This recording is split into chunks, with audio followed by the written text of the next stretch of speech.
팀 경기장 도시형. All right, ladies and gentlemen, here we go for game number 2 between Radical Online Extremists versus Dream Team Gaming. For ROX.KIS down here at the bottom left-hand corner of Daybreak, we have our purple Zerg player. That is Abver.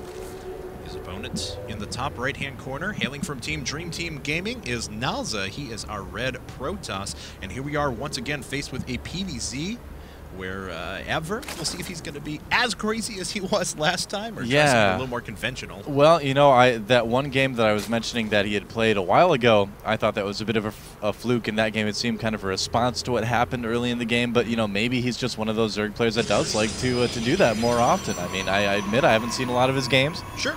But I want to now. Yeah, definitely, especially if he plays like that, plays a very exciting brand of CVP there. And we already have a pylon going down at the front on Daybreak. Looks like he's going to, NalZa's going to go ahead and try and cut off that entire path with some sort of a Forge Fast Expander, Nexus First, something like that. And his opponent, on the other hand, nothing too out of the ordinary. Scout coming out at about the right time, so may certainly try for something bizarre and off the wall, but everything looking pretty standard at this point. It's a collision between probe and drone. Worker on worker action. It's not exactly what I had in mind, but thanks for that image. I appreciate no problem. that. I try the best. Usually have to pay double for that. But so here we have Stop, please. Okay, anyway. All right, well, pool first for Abver. I mean, I know we're looking at NalZa. It looks like he's going to go Nexus first, but yeah, pool first without the gas. A little bit of an economic opening for our Zerg player. You know, keeps you safe, but also lets you get that hatchery up a little bit quicker as well. Yeah, so definitely. Pretty normal, pretty good. Pretty standard, nothing wrong with that at all. And I like this, just kind of harassing the pylon, causing NalZa to maybe pull that probe a little bit earlier than he would have. Now looks like at about the right time. Oh, boom, that's what I was waiting for. I like it. I saw he had the 300 minerals saved up, and I was wondering if he was going to drop that down. Indeed, he does. Now, this was not because he had intended to proxy hatch. Exactly. This is because he intends to be as big of a jerk as possible. I feel like just block off that Nexus First build. Yeah, I feel like this is probably going to get canceled right at the end. Obviously, sure, he just, you know, I mean, NalZa saved up all the minerals for a Nexus. Now he had to just spend them on this. His forge is going to be later because of that. And so right at the end, I think this hatchery is going to get canceled. And he just will have slowed down the expand of NalZa. That's kind of the plan for Abver right here. I definitely agree with you. There you go. There it is. Oh, look at the very nice touch. Abver on top of his proxy structures, basically this entire series so far. As like I mentioned at the beginning of the last game, the Evolution Chamber builds so quickly. Look at that. 35-second build time accumulates 750 hit points. It's the fastest construction structure you can have at this stage of the game for a Zerg player. It makes a beautiful block.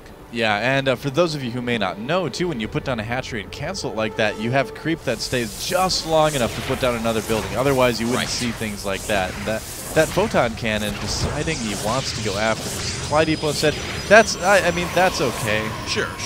But, you know, of course, you have to worry just a little bit about the, about broodlings that are going to be coming out of the Evolution Chamber when it does die. This is not a bad idea because he knows he's not going to be able to get up a Nexus for a good period of time. He's attacking his forge now. Okay, that was a bit odd. Now that I don't agree with. That I don't agree with. But no, I mean, he wanted to make sure that he got up gateway units first before the photon cannon started focusing its attention on the Evolution Chamber, and that I certainly understand because then the attack priority goes to the Zealot. The Zealot can continue to run away, and the broodlings don't do anything. The broodlings, and he doesn't quite get the probe. But look at this. So back on the Abver side of the map, expanding already to a third. I love it. He's really kept his opponent occupied for quite a while. It was an investment, but I think it's going to pay off. I really like the opening by Abver here. And let's see how much pressure that NalZa wants to put on, because if he picks up on that pretty early, I mean, obviously there's just really not that much out there for Abver. We do definitely have the possibility of some sort of an early gateway timing attack.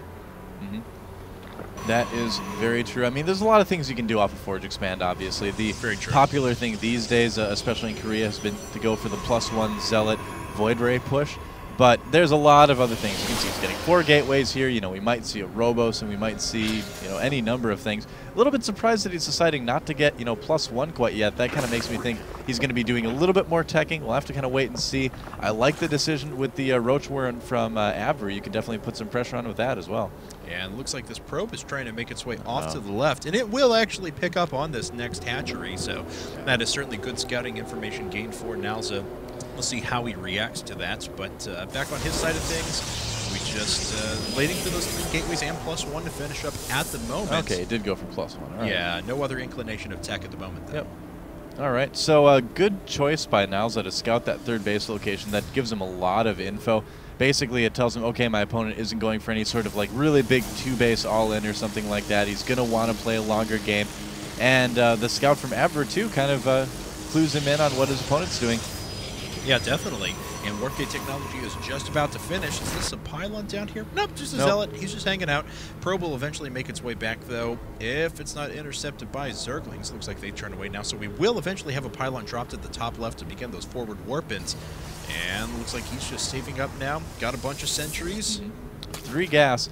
You know, this could be, as we see the Zealot sadly just die, bludgeoned to death by the minerals of the probe. I know he wasn't, but I'd like to think that... oh, he did get the kill. Yeah, he did. Oh, wow. Was bludgeoned to death by the minerals. I thought I was just being funny, but it actually happened. So, you know, what Abver is, or rather what NalZa is up to, I'm a little bit curious about, because we don't have any sort of Twilight Council. We don't have any more gateways. Right. He's not building, he's not building any more gateways, just another gas. Yeah, he's going to be mining off the 4 gas here in a second. There's the Robo. Okay, so there is the Robo. Yeah. A little bit different way of kind of doing things out. Cool.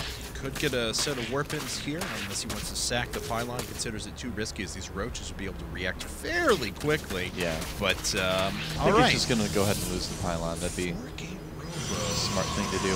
Yep, it's just going to be going into standard robotics play there. +1, yeah, +1 armor there as well. So he may decide to do one of these immortal timings that people have been doing off 2 bases once in a while lately, or he may decide to add the robotics bay and go for a little bit later Colossus timing as he takes his 3rd. You know, we'll have to kind of wait and see what he decides to do. But he's got a couple good options out of here. I mean, he's recovering nicely from having a little bit of a slow start. The problem is, though, is that it's really letting Abver do whatever he wants right now. Like, yeah, it is. There's absolutely no pressure on Abver right now. He could drone as much as he wants. He can get upgrades. You know, all he needs to do is scout and be a little bit careful about the timings from the Protoss player. But Abver's in a great spot right now. Yeah, he really is, especially because he'll be able to go into mass production mode so quickly here. Although he has quite supply blocked with a lot of minerals saved up at the moment, especially at this stage in the game. All right. Well, he's got the Overlord finishing up there at least. But. And he is going into double evolution chamber, infestation pit, burrow, Clywer Constitution, whole 9 yards. So he is going to have very well upgraded units. There we finally do have the Twilight Council coming down for Mr. NalZa. Okay, so he's going to be going for more upgrades then, I would imagine. Definitely. Yeah. Huh. All right, so sending out the Observer ahead of things, as you can see here. And this would be about the time to do some sort of push here, right as +1/+1 is finishing up. Yeah, I think that's exactly what he's going to go for. He might even be able, he might just decide to take a 3rd, but we'll see. Yeah, a lot saving up right now. And you know what? You don't need that many minerals for infestors. No, not at all. You need just mass quantities of gas. Hopefully we'll have a bunch of lings pop out, though. His larvae is not too bad. There we go. I was about to say, he's got quite a few he could dump into units at the moment. 40 lings are popping up at the same time. That's pretty good timing, because I think he knows the timings of the Protoss player, too. He's prepared right now for that +1/+1 push that's coming across the map from NalZa. So, yeah, Abver just still really on top of things. Very impressive. Yeah, this turned into a little bit more passive game than I had anticipated, though. To see Roach Warren before Zergling speed come up, I thought we were going to have someone wants us to know about these gateways, apparently. Yeah, of course. Spectators, you know, gateway. Getting the replays, I mean, it was especially funny, and I've got to call out our friendly rain manager who works with us, Frank, because any rain game that I see tends to have a billion of those go down at the same time. Yeah. So, oh boy, here we go. More pinging going on. Yes, we know there's a bunch of Broad units. Thank you, Mystery Observer. Not any immortals coming up out of the Robo at the moment. They're just purely gateways. This will eventually end up being 7 gates Robo. There's the Robo Bay. I was waiting for some sort of a tech switch or something along those lines. You got to clean up your divots. That's only golf course knowledge there. Fix your divots. That's yes, please. A polite thing to do on Daybreak. So it looks like it's not going to be really any sort of timing right now. He's just kind of going for a beefy late game, you know, 200 Protoss army on 3 bases. We're past the timing point now. This is just, let's just macro like mad and hope my army crushes yours. Not a lot. What's up? There are some later game I mean, timings, if he does a thing where he hits with, say, +2 arm, it would still be considered timing if he would hit +2 armor plus. There's just a lot of people who are like, I'm sure you'll notice some people as well that are like, you know, oh, it's the classic 28 minutes +2 timing. I'm like, no. Ehan timing. It's not a timing. Oh, that's Stalker. Bad timing for him. Not Ehan timing. Yeah. Like, if you watch, I don't know if you watch really a lot of Korean StarCraft 2 games, but never mind, there's an attack coming in, some Zerglings trap. Yes. I was going to go on my rant about timing, but anyway, I'll save that for another day. Because this game is much more interesting. That Stalker is... Oh, that Roach rather. On that Roach, so... Yeah. And, well, okay, he survives. Briefly. Come on. Nice. Where's the... Come on now. Observer's right Observer. There we go. All right. So let's see here. Observer hanging out with the main army as well. Just pooping up the one infested Terran egg and nice. expending Plenty. the fungal growth on that. Yep. All right. And let's see. Can a Stalker kill a Roach quicker than it can burrow? All right. Anyway, here come the rest of the units now for Abver. He makes his way up the rest of the army. For NalZa's got to get down here quick, though. Yeah, he gets in there, and he's just focusing down the hatchery, too. Nice. Well, interesting decision by Abver. He's really only losing Zerglings right now, and he is going to actually kill the Nexus. That'll set NalZa back a little bit here, but he needs to get out of there because that Stalker army is going to do a lot of damage to those Roaches. Yeah, blinking ahead, taking out quite a few. And I don't think he has burrowed movement quite yet for those Roaches. No, he doesn't. Only burrow. So, yeah, he needs to make a run for it. A couple defensive fungals, I'm thinking, coming up here pretty soon. No, the Roach army does run away. It looks like it's lagging quite a bit behind. That's actually really bad. Now, I mean, that turns us around. NalZa's actually got to go back home because unless he has detection, Roach is going to kill him all day. There we go. There's the Observer. A couple of fungal growths going down. The Immortal's actually doing its damage at the back, but now we have infested Terrans thrown into the mix as well. Yep, the force fields were good enough. He had to use a ton of them to make it work, but he did manage to separate the Roaches and the Infestors enough that the fungals couldn't really prevent the blink micro from the Stalkers. So yeah, nice blink right there. I don't know. That was interesting. Yeah. Position all the units at the back. Okay, all the units. Task force here at the top left-hand corner. Yeah, thank you, Ping Map. We got it.